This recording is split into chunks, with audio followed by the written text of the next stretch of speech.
told at the half-hour mark that it would have been a 37-9 victory. Would you have believed it? No. What does that say? What does that say about the first half an hour of performance? That we were poor. Cardiff, we know they're going to come. They're, expecting a backlash is what we were. They came hard physically at us, put a lot of pressure on our attack, like flew at us, and we were probably a little bit impatient. Coughed at the ball reasonably cheaply on a few occasions, and then we just get into this arm wrestle. Scrum was messy. A lot of stoppages. It slowed the game as well. We didn't have any real rhythm. I thought we were lucky to be in the lead at half time.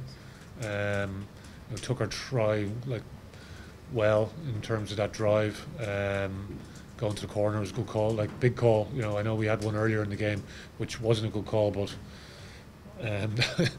you base it on the outcomes, the calls. Fail with one, successful on the other. So we had a lead just about going into the break.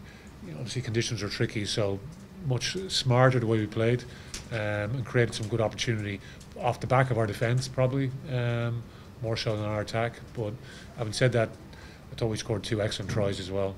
Rory's one, and Barry's fantastic take as well. So some pleasing bits, but still a hell of a lot to work on. I thought the scoreline flatters us. I thought Cardiff came and were very physical, and we were probably a bit lucky that we took the chances when they came along for us, but we didn't create a huge number of chances. What does that momentum swing come down to in the first 10 minutes? Because you start really well without any damage on the scoreboard, and then seem to just go over 15, 20 minutes. Probably that moment where we have a penalty, we go to the corner and we misfired the line out, they clear their lines and just knocks the momentum out of us, and then there was a series of scrums where the game just got a bit messy for a few minutes. We have a yellow card then as well, and then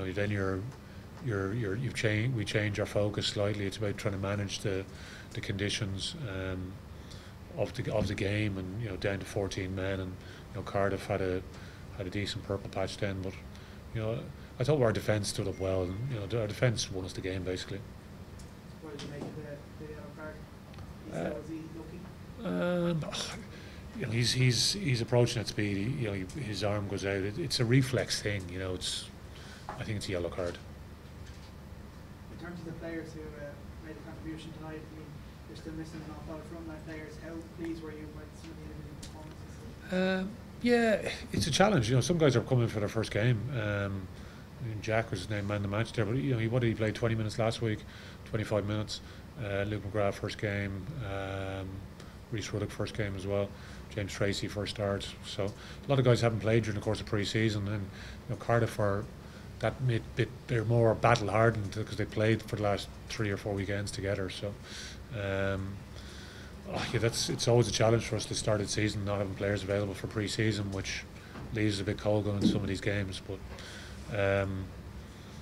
so from a performance point of view, there's a ton of things we can get better at. There was 5 points up for grabs and we managed to get 5. We're a little bit fortunate maybe to get them, but we did. So a lot of things we need to get better at before we go to South Africa.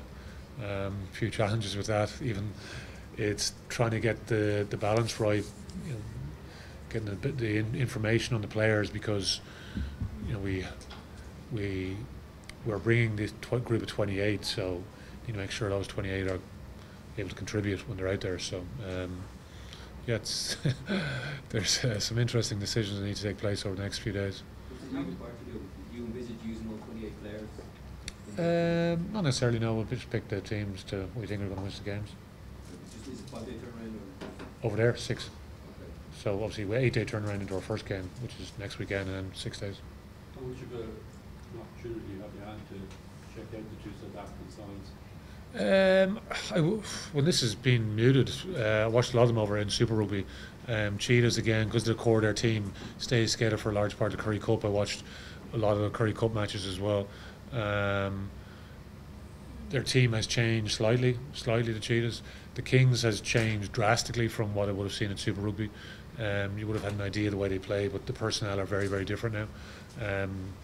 Their squad is completely different. They only have a handful of players that have changed over. So I saw their Scarlets game last week, and you know that's our only real true reference at the moment.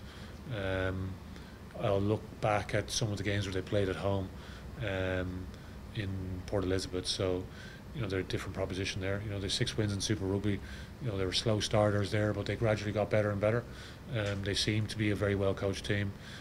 Some impressive scalps that they picked up along the way, because they would have been one of the more perceived weaker teams in the competition, and you know, they won away in the Bulls, they won away in Sydney against the Waratahs, they won away in Argentina against the Jaguares, and you know they picked up 3 other wins as well. So they've decent pedigree. So we need to make sure we give them full respect and prepare as well as we possibly can, given the some logistical challenges that we may have. Looking forward to those challenges. As a team, looking forward to those challenges. The team hasn't talked about it really at all. So it's you know, the team are very short-term focused. You know, they don't think about what's happening next week. It's too dangerous to think like that. So all the planning has been from a management point of view. So and yeah, there's plenty of headaches for them to deal with.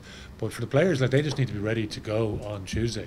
We're going to train on Tuesday morning before we leave. So we had a player that got injured Tuesday just gone, who had to pull out of the team, and that's sometimes the way it happens. So lads, have your bags packed, be ready, is the message that they've got. They got that at the start of last week, so we'll be able to give them the tour party probably on Monday, and then that 28 are going to depart on Tuesday.